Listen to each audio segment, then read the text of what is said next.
Salam alaikum, Azzulfillaoun, bonsoir. 11 janvier, une date et deux événements. L'un heureux, convivial, qui nous replonge dans notre si vieille mémoire, dans le cœur de notre culture millénaire, Yennaïr. Cette fête agraire que célébraient nos ancêtres. Nous sommes donc à la veille du premier jour de Yennaïr, qui correspond au 12 janvier, c'est-à-dire demain.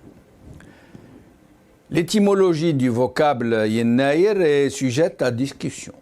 Certains berbéristes affirment que le mot Yennaïr est constitué de deux mots berbères. Yen, qui signifie un, et Ayur, qui signifie moi. Yennaïr. L'autre thèse est que Yennaïr vient du mot latin Januari, qui signifie janvier en latin. Rappelons aussi que cette fête n'était pas célébrée par les seuls Amazirs, mais par tout le monde latin pendant plusieurs siècles, pendant toute la période du calendrier julien.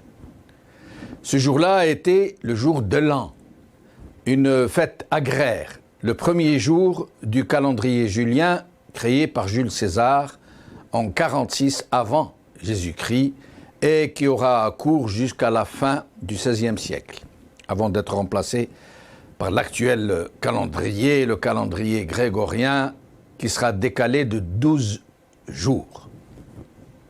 Nous sommes donc à la veille de cette belle fête, le premier jour de Yennaïr qui correspond au 12 janvier, et nous lui consacrerons une émission demain, 12 janvier, qui correspondra donc au premier jour du calendrier julien.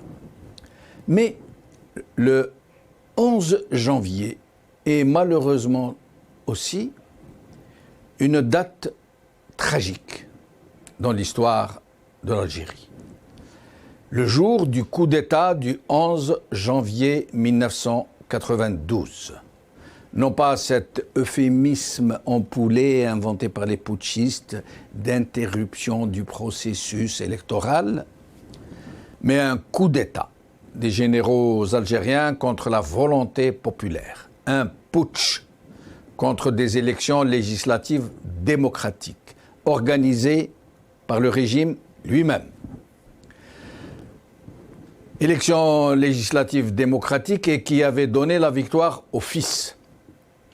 Il ne faut pas craindre de le dire haut et fort, sans sourciller, sans baisser les yeux, pour démasquer cette épaisse propagande qui a fait du vrai terroriste un héros et de la victime un monstre.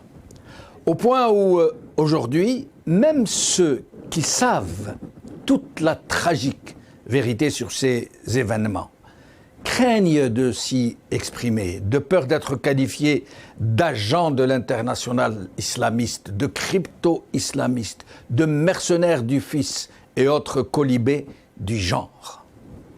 Oui, il faut le dire avec force, le marteler, jusqu'à dissiper les effets ravageurs de la propagande du DRS et de ses médias, de ses éradicateurs, de ces propagandistes, de tous ceux-là qui ont trouvé leur compte avec les assassins de masse, de tous ceux-là qui y avaient fait leur chou gras et qui ont jeté et qui ont été à la soupe.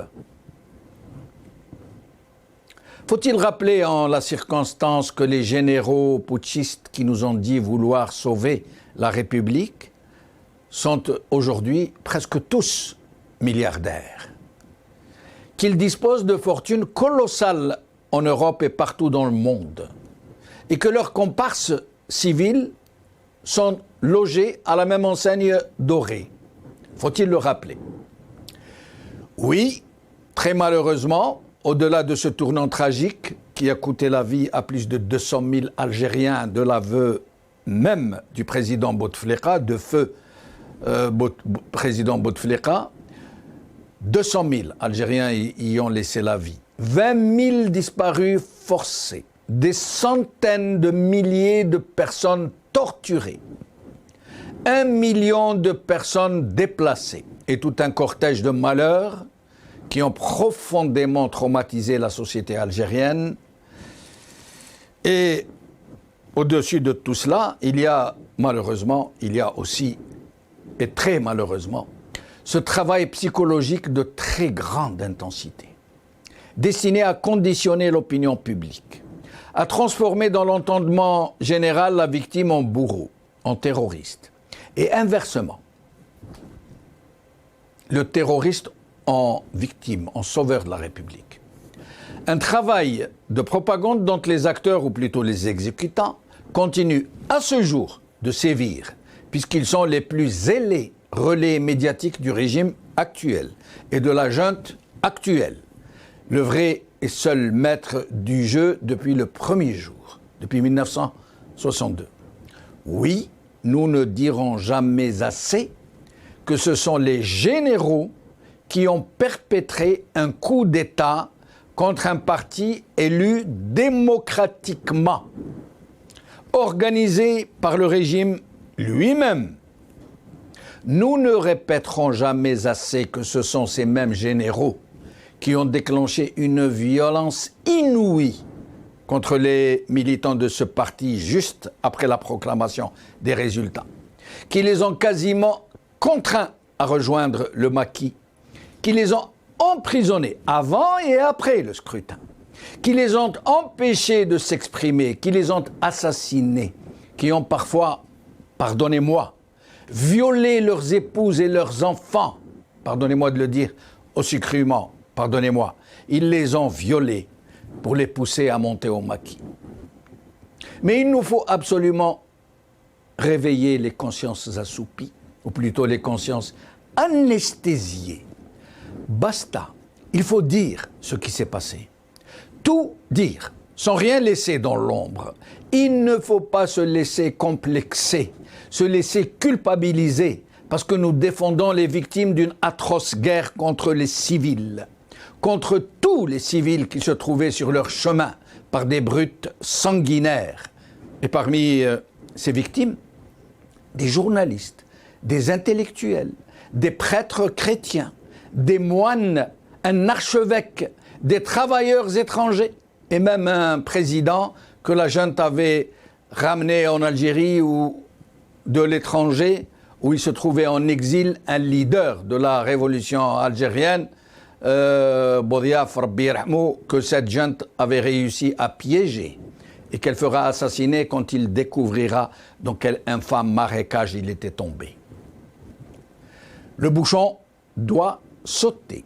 Nous devons parler, nous devons tout dire, et nous ne parlerons jamais suffisamment du terrorisme pédagogique, de cette monstrueuse méthode pour retourner la population contre les islamistes, de ce terrorisme laborieux, froidement calculé, sans état d'âme, qui a provoqué la mort de dizaines de milliers de gens par les agents honorables de l'État, comme ils disent, ou par des islamistes retournés, ou par des islamistes tout court, qui se sont distingués par leur zèle à égorger au nom de Dieu.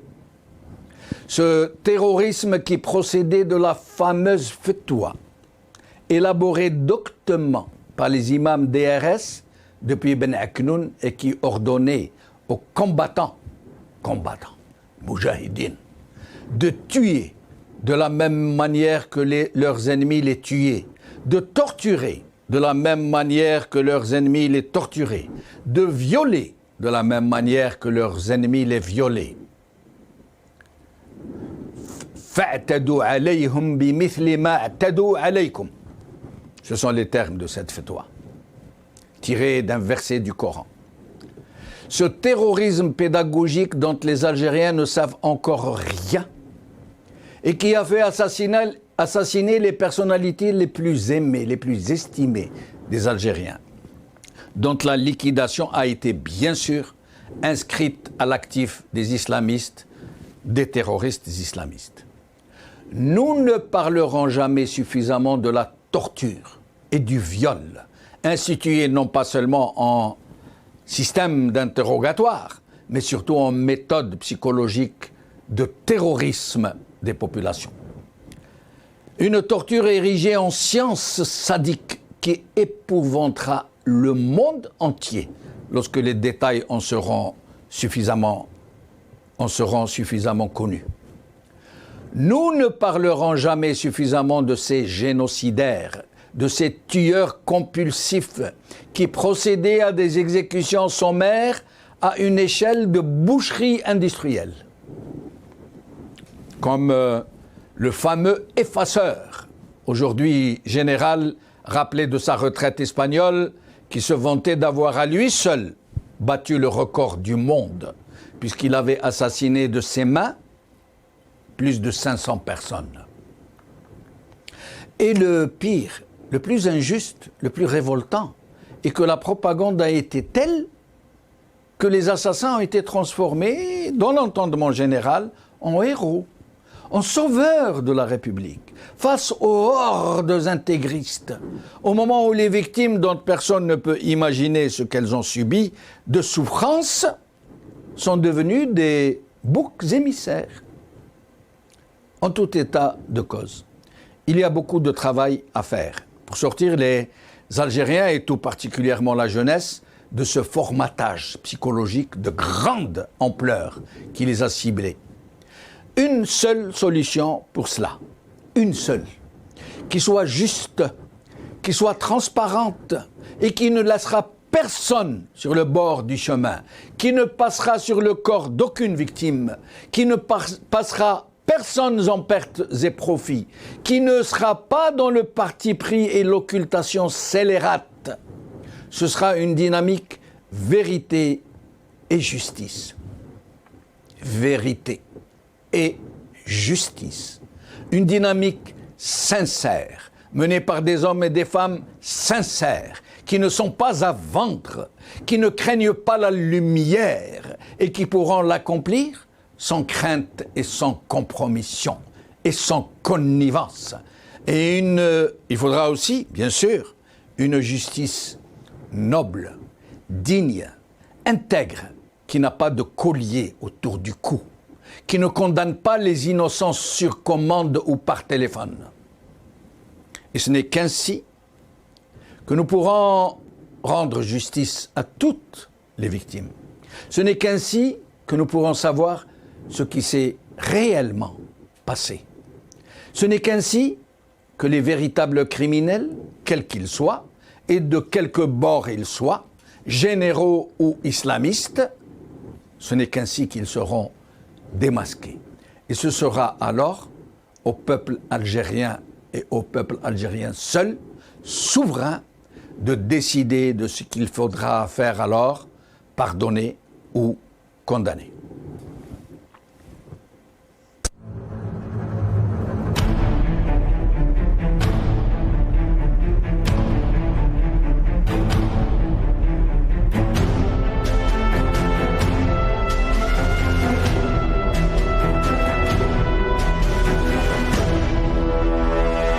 D'abord, j'ai reçu un coup de fil de M. Haba, au chef du gouvernement, me disant textuellement, c'est Khaled, à toi de jouer.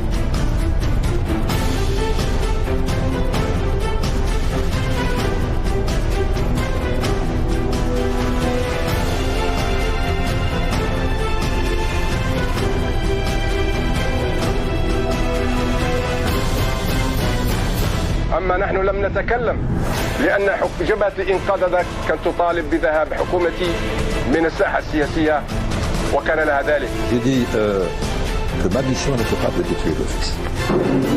لا يعقل أبدا أن يضرب الشعب بأبنائه. الكل يعلم أن إضرابنا كان سلميا. وإذا أراد الشعب أن يغير نظاما فالحق كل الحق بأن يغير ذلك النظام، لأن النظام خاضع للشعب ولا يمكن أن يخضع الشعب للنظام أبدا. أسأل الله أن ينجي بلادنا كل فتنة.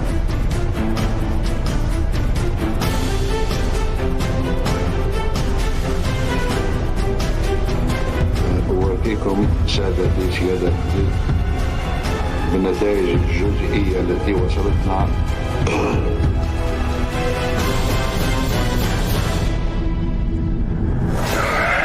Nous, militaires, on savait que le fils allait gagner.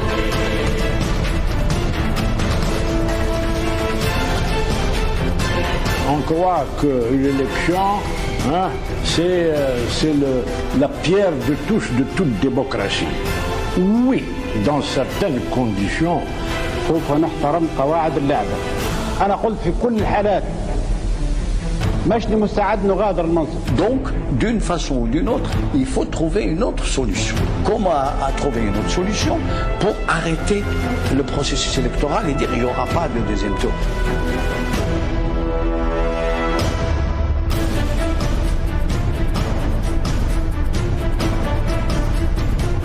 On ne fera croire à personne que stopper un processus électoral chèrement acquis est une avancée de la démocratie.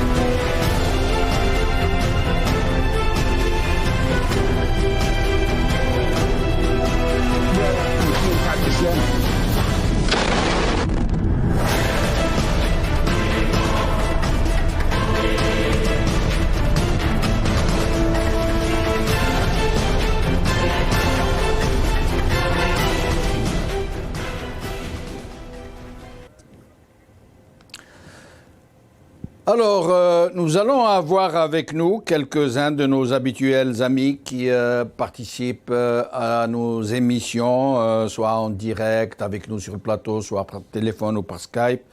Et nous allons commencer par Anis El-Qama, psychologue, militant politique. Anis El-Qama, merci d'être des nôtres. Bonsoir, merci Jamaldine. Je souhaite un joyeux Naïr, Asgassamgaz à tous les Algériens et à tous les Amazirs du monde, qu'ils soient berbérophones d'ailleurs ou arabophones. Et je leur souhaite plein de bonheur pour cette nouvelle année et que le peuple de la liberté puisse reconquérir sa liberté. Merci beaucoup. Et j'en profite pour moi aussi souhaiter Asgassamgaz pour tous les Algériens, pour tous les Maghrébins, les Nord-Africains. Pour tous les hommes de bonne volonté. Et je rappelle que, contrairement à ce qu'essayent de répandre certains esprits chagrins sur les réseaux sociaux, au prétexte que cette fête agraire au départ, qui était le jour de l'an, Julien tout simplement, serait, comment dirais-je, païenne. Je rappelle que beaucoup de nos traditions sont d'origine païenne, mais ça ne nous dérange nullement. Tant que ça ramène de la joie, tant que ça ouvre les portes du bonheur, tant que ça fait sourire nos enfants, tant que nous pouvons nous régaler de nos si bons plats, marhaba. Alors sinon, je rappelle que nous commémorerons, nous célébrerons demain, dans une émission de demain, Yen Naïr, qui aura lieu donc le 12 janvier. Anis El-Qama, quel âge aviez-vous au 11 janvier 1992? J'avais un peu plus de 2 ans, j'avais 2 ans et demi, donc je suis né un 20 août 1989. Donc j'en ai aucun souvenir. Toutes les images que j'ai, c'est celles que j'ai pu glaner sur Internet et à travers aussi les déclarations de mes parents, de mes voisins. J'habitais quand même à Alger. Anis El-Qama, en ce temps-là, la plupart de la jeunesse d'aujourd'hui n'étaient pas nés ou venaient juste de naître ou étaient des enfants ou avaient 8 ans, 10 ans, 12 ans. Et pourtant, jusqu'à aujourd'hui, y compris la population, personne ne sait ce qui s'est réellement passé.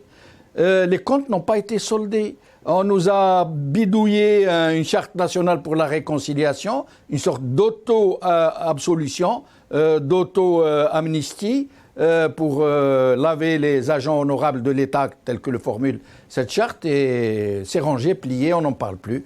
Est-ce que ce n'est pas stressant, ce n'est pas frustrant de ne pas savoir ce qui s'est passé, une si lourde tragédie?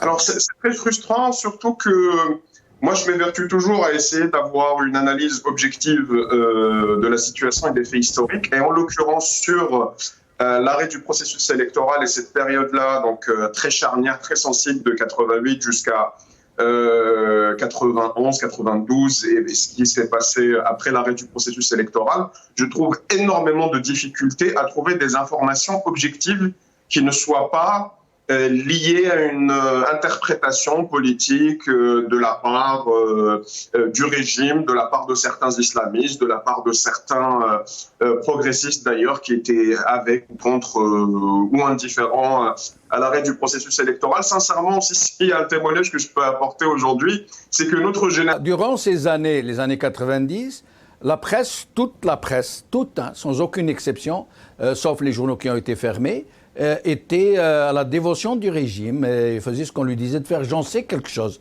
moi qui étais journaliste à ce moment-là. Aujourd'hui, les gens semblent avoir oublié, ou ils ne sont pas intéressés, ou ils sont trop jeunes, ou ils n'ont pas une vraie idée de ce qui s'est passé. Comment faire pour essayer d'aller vers la vérité, tant que les acteurs sont encore vivants, du moins une partie des acteurs, parce que beaucoup ont déjà claqué la porte. Comment faire, Anis El Khama, pour essayer d'en savoir plus, pour essayer de savoir la vérité, réhabiliter les victimes, essayer de savoir ce que sont devenus les 20 000 disparus que le régime refuse de remettre à leur famille, ou du moins de dire ce qu'ils sont devenus. Comment faire, Anis El Khama? Alors, il faut faire ce que vous faites depuis des années brillamment sur le Mar Arabia, entre autres, mais dans d'autres espaces aussi. Il faut confronter les discours. Il faut ramener les personnalités qui avaient participé de près ou de loin à ce qui s'est passé durant cette période-là. Il faut les faire parler, il faut aussi intégrer les nouvelles générations.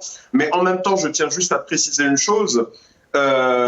Autant j'ai besoin de vérité, ma génération, donc je parle des gens, des trentenaires, et même moins, qui sont en réalité la majorité des gens qui composent le Irak et la majorité de l'Algérie, vu la pyramide des âges qui est très très passée en bas, un peu comme dans tous les pays africains et du tiers-monde. Autant on a besoin de vérité, mais autant on ne veut pas être enfermé dans une responsabilité que l'on n'a pas. Et autant on ne veut pas hypothéquer, je pense que peut-être on va en parler plus amplement, on ne veut pas hypothéquer le... Justin, les résultats. Front islamique du salut, 47,27%. Front de libération nationale, 23,38%. Front des forces socialistes, 7,40%. Merci Badreddine Guerfa, merci à Mourad Yefsah, merci à Anis El Khama, merci à Ibrahim Younsi, merci Sanha Jakrouf, merci Omar Ait Mokhtar, merci Nourdine Aoussat. Pardon à tous mes invités, vous avez vu le nombre d'invités, au point où nous n'avons pas pu vous passer de nombreuses vidéos que je voulais vous montrer, mais la suite continue sur El Mar Arabia, vous pouvez donc suivre dans l'émission qui suit, Al-Umq. Et je vous remercie beaucoup d'avoir suivi cette émission. Et très franchement, pour ce qui concerne cette phase tragique de notre histoire, dont nous savons presque rien, tout a été fait pour que nous ne sachions rien. Ils nous ont injecté de la haine, de l'acrimonie, mais on nous a empêchés de savoir ce qui s'est passé réellement, au point où à un certain moment, quand on posait la question « qui tue qui ?», on risquait d'être assassiné dans la rue à Alger, je me rappelle. Et dans le milieu journalistique, l'ordre avait été donné d'attaquer quiconque osait poser la question « qui tue qui ?», au point où les éradicateurs journalistes de l'époque appelaient ces gens les qui-tu-quistes. Merci, qawala khair, bislama.